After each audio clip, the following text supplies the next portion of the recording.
Shalom Bapak Ibu Saudara yang dikasihi oleh Tuhan kita Yesus Kristus. Kembali kita berjumpa dalam program Kafit 10 Minute, Karunia Firman didengar 10 menit, edisi yang kelima bersama dengan saya, Pendeta Marni Ike Riono Nayoan, Ketua Majelis Jemaat GPIB Jemaat Bethesda Mentok Bangka Barat. Hari ini kita bersama akan kembali disapa lewat firman Tuhan yang terambil dari kitab 1 Korintus pasalnya yang ke-13 ayat 8 sampai dengan ayat yang ke-13.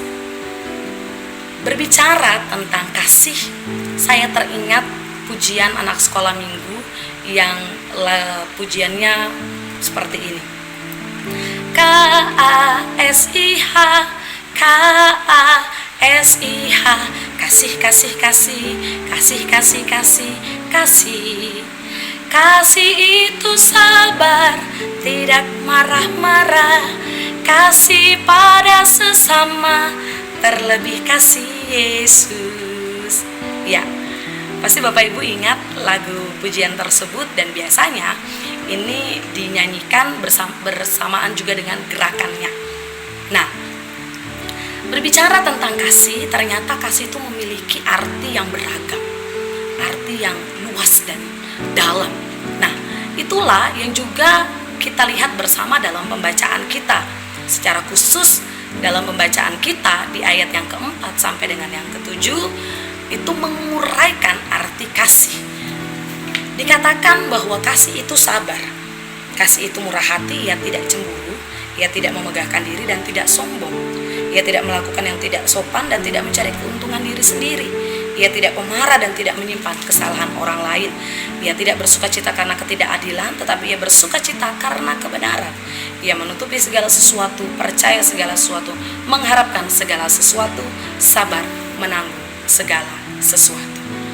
Dari arti kasih, bahkan dari pujian anak sekolah minggu tadi, kita bersama melihat bahwa kasih itu sesungguhnya berbicara bukan soal arti-arti yang panjang, tetapi berbicara tentang karakter, sifat, dan sikap. Nah, inilah yang menjadi penekanan yang disampaikan oleh Rasul Paulus kepada jemaat yang ada di kota Korintus. Pertanyaannya, kenapa Rasul Paulus menekankan hal ini? Karena jemaat di Korintus pada saat itu terjadi perpecahan. Perpecahan karena apa? Karena pementingan diri sendiri, sikap keegoisan yang berupaya juga kemudian saling menjatuhkan sesama. Di sini kita melihat bahwa jemaat yang ada di Korintus dengan segala karunia bakat yang mereka miliki, berupaya sekali untuk menonjolkan diri. Mereka berupaya sekali untuk memperlihatkan bahwa diri mereka itu yang paling hebat, diri mereka itu yang paling spektakuler daripada orang-orang lain. Nah, melihat apa yang dilakukan, yang dipikirkan oleh jemaat yang ada di Korintus pada saat itu, Rasul Paulus kemudian menyampaikan bahwa setiap karunia, bakat yang mereka miliki itu dipakai bukan untuk menyombongkan diri mereka sendiri, tetapi setiap karunia yang diberikan oleh Tuhan harusnya dipakai untuk saling memperlengkapi, untuk bagaimana saling menopang, untuk juga bagaimana saling membangun. Nah, inilah yang kemudian Rasul Paulus tekankan dalam pembacaan kita pada ayat yang ke-8, bahwasannya nubuatan akan berakhir, bahasa roh akan berhenti, pengetahuan akan lenyap, tetapi kasih dia tidak pernah berkesudahan. Nah, Bapak Ibu Saudara yang dikasihi oleh Tuhan kita Yesus Kristus, menjadi pertanyaan untuk juga kita renungkan dalam kehidupan kita saat ini. Apakah setiap talenta, bakat, karunia, kelebihan yang ada pada dirimu engkau pakai untuk membantu, engkau pakai untuk menolong, engkau pakai untuk menopang orang lain. Atau jangan-jangan kita terjebak sama seperti jemaat yang ada di Korintus. Dengan segala talenta, bakat, karunia yang kita miliki, malah kita pakai untuk kesombongan diri kita sendiri. Dengan segala talenta, karunia, bakat yang kita miliki, malah kita pakai untuk saling menjatuhkan. Disinilah Bapak Ibu Saudara, bersama lewat kebenaran firman Tuhan kita renungkan. Ada dua hal.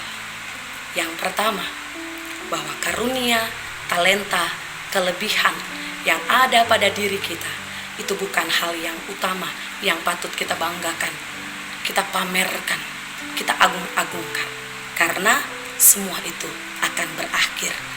Hal yang paling utama yang harus tinggal tetap dalam kehidupan orang percaya, yaitu kasih. Kasih itulah yang harus selalu kita hadirkan dalam sikap dan perilaku hidup kita yang mewujudkan karakter Kristus. Sehingga bagian yang kedua melanjutkan yang pertama, dengan kasih yang kita telah terima dan rasakan daripada Tuhan.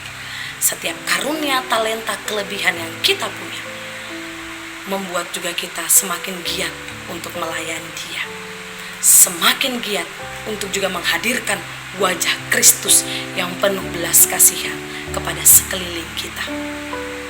Karena sebagai orang beriman, sejatinya tidak hanya sekedar mengetahui tentang kasih, sejatinya bukan hanya berbicara apa itu kasih, melainkan harus juga menjadi pelaku dari kasih itu sendiri. Karena kasih itu adalah tindakan. Apalagi Bapak Ibu Saudara di masa-masa pandemi saat ini.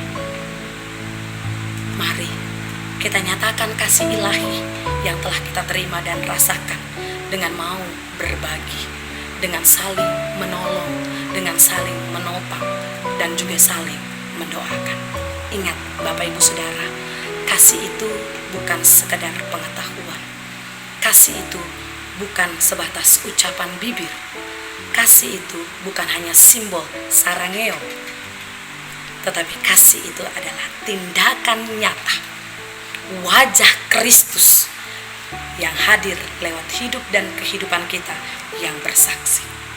Selamat melanjutkan karya kasih dengan menyatakan kasih yang kita terima daripada Allah dalam hidup dan kehidupan dimanapun engkau dihadirkan.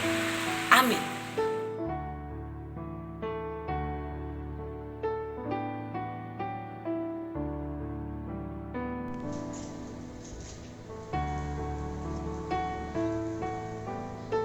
Halo Bapak Ibu Saudara yang dikasihi oleh Tuhan, saya baru selesai memasak untuk keluarga tercinta. Bentuk nyata dari tindakan kasih Allah adalah dengan melakukan hal-hal kecil, hal-hal sederhana dengan cinta yang besar. Dan itu dapat kita mulai dari persekutuan yang paling kecil, yakni keluarga. Karena itu mari nyatakan kasih Tuhan lewat kehadiranmu di tengah keluargamu, di tengah persekutuanmu, dan di tengah masyarakat.